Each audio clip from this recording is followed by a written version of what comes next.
So I've got this Gardner K-7000 model monitor, and I'm trying to figure out what's wrong with it. The convergence, to me, looks pretty good.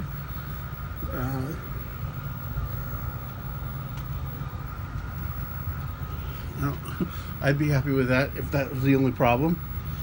I'm using a test pattern generator. That's my setup here. And the problem I have is when I go into this checkerboard pattern, first of all, you see green on the left side of the black or the right side of the white, depending on your perspective, I guess. And then got weird stripes in between the colors that become even more noticeable in this pattern. It's weird how the purple is offset like that. And even the red has that little purple stripe in between.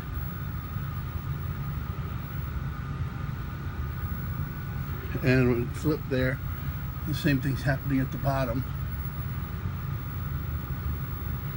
And black line, I'm not even sure on this TPG if those black lines are supposed to be in between those colors or not. But they're not on this screen. But the red looks fine. The green looks kind of washed out in the camera, but it's pretty good in person. And blue and white. So it's weird. Here, in this case, you can see where it looks like some of the pixels are bigger than they should be. But then if something falls next to it, like there's that green stripe on the right of those. It's really weird. Anyway, if you have any ideas, I'd appreciate it.